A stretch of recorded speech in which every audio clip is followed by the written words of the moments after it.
Hola, ¿qué tal muchachos? ¿Cómo están? El día de hoy vamos a trabajar el tema de atmósfera, que es una entidad abiótica. Profesor, ¿qué es la atmósfera? La atmósfera es esta pequeña masa de gas que rodea y protege a la Tierra. Si tenemos una foto de perfil, tendríamos que la atmósfera es esta pequeña lámina, pero muy importante. ¿Cuál es la composición química de la atmósfera? Está compuesto por el no argón, nitrógeno, oxígeno, argón. El elemento que más abunda se denomina nitrógeno, 78%. Luego sigue el oxígeno, 21%. Luego tenemos al argón, 0.5%, y los otros gases, 0.5%. Punto número 3. ¿Cuáles son los factores que han hecho posible la existencia de la atmósfera terrestre? Son dos: la gravedad y la radiación solar. Los más importantes, por supuesto. La gravedad fue la fuerza que hizo que los gases de la prototierra se quedasen, y la radiación solar ponerlo en condiciones normales.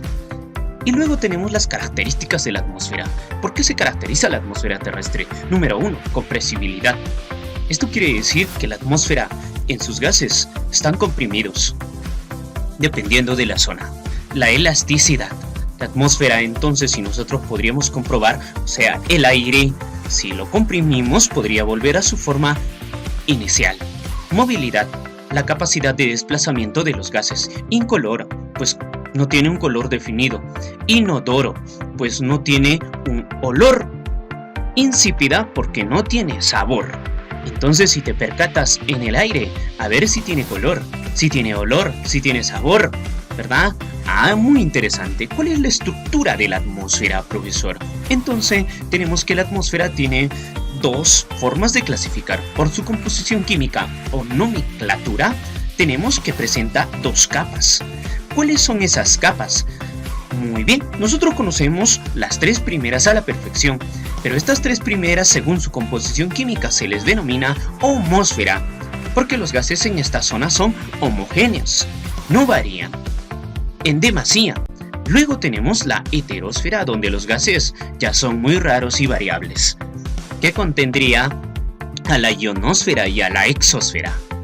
Ahora, acompáñenme a ver la clasificación más interesante de esta clase, por su composición térmica o por la temperatura. Nosotros sabemos muy bien que la atmósfera presenta ¿cuántas capas? 5, y la mnemotecnia es de mí a mi ex. Por supuesto, la troposfera, estratosfera, mesosfera, ionosfera o termósfera y la exosfera. Excelente, ahí están las 5 capas.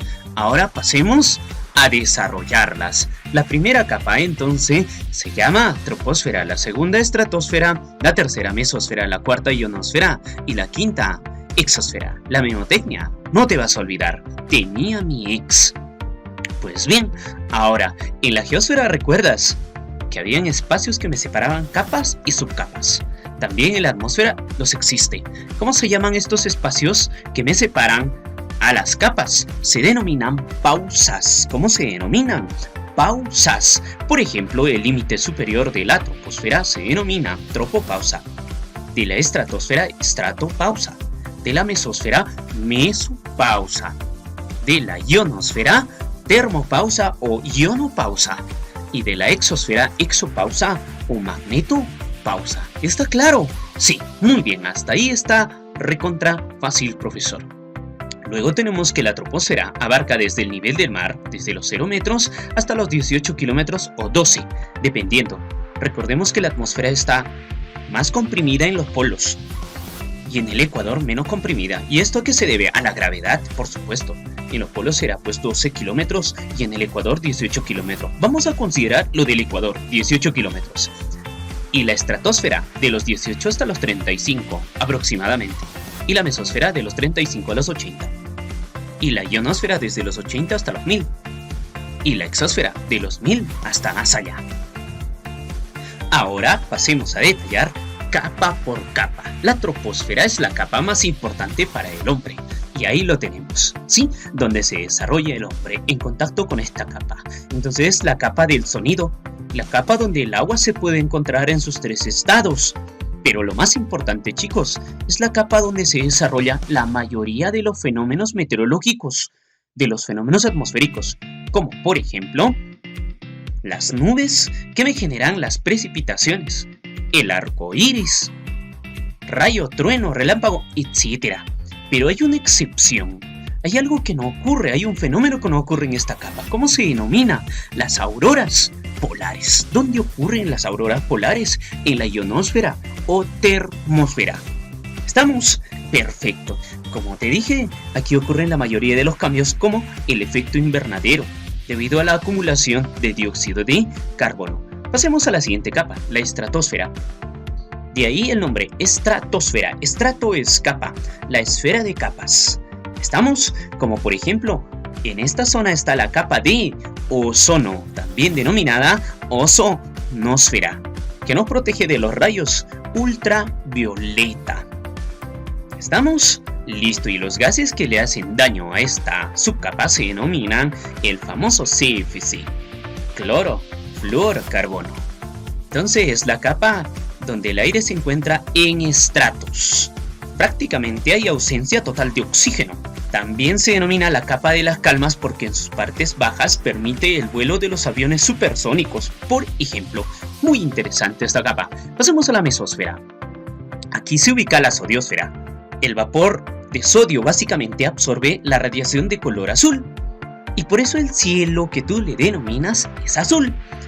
Gracias a la subcapa sodiosfera que está ubicado en la mesosfera. Y en sus partes altas, además, ya se sienten los vestigios que el aire está electrizado, ionizado. Entonces, la mesosfera contiene a la sodiosfera, es lo más importante. ¿Qué hace la sodiosfera? Atrapa la radiación de color azul, dándole la tonalidad de color azul al cielo que le denominamos. ¿Estamos? Todo está claro, profesor. Muy bien, pasemos a otra capa muy interesante también, que es la ionosfera o termósfera. La esfera de calor, termo es calor, esfera de calor, entonces significa ionosfera o termósfera. El aire está ionizado. Esta capa es conocida como la capa de las telecomunicaciones o comunicaciones, puesto que aquí se ubican los satélites de radio y de TV y de todos los aparatos que requieren recepción y rebote de sus ondas. Hay 6 subcapas en realidad para los satélites artificiales. Tenemos el D, E1, E2, F1, F2 y el G. Ahí están las 6 capas. Las más importantes es el E1 y el F2. El E1 se denomina Kennedy Heaviside porque refleja las ondas largas de radio. Y la otra se denomina Appleton. Appleton, que está a mayor altitud que la de Kennedy.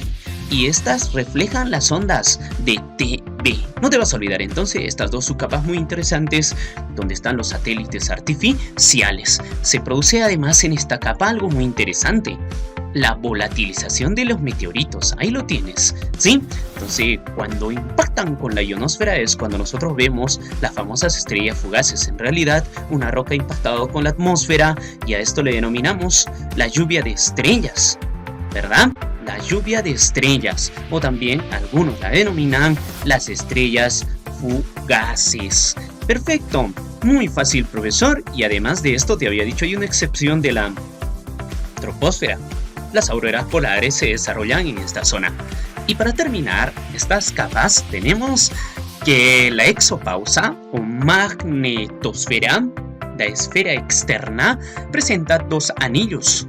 Y estos anillos por la parte externa están compuestos por electrones y por la parte interna por protones. ¿Por qué son importantes, profesor? Porque nos protegen de los vientos solares, de los objetos de la basura cósmica. Está muy interesante. Entonces, la atmósfera es una capa determinante para la condición de vida en la Tierra. ¿Está claro? Sí, muy bien. Ahora pues, para llegar a la parte final, pasemos a ver la importancia de la atmósfera. ¿Por qué es importante? Primero, porque protege a la Tierra. Hemos visto que nos protege de los meteoritos, de la radiación cósmica del universo. ¿Está claro? Protección, entonces, la primera importancia. Luego tenemos que me permite la transmisión del sonido, que exista el eco. Perfecto. Luego tenemos, permite la difusión de la luz. ¿Está claro?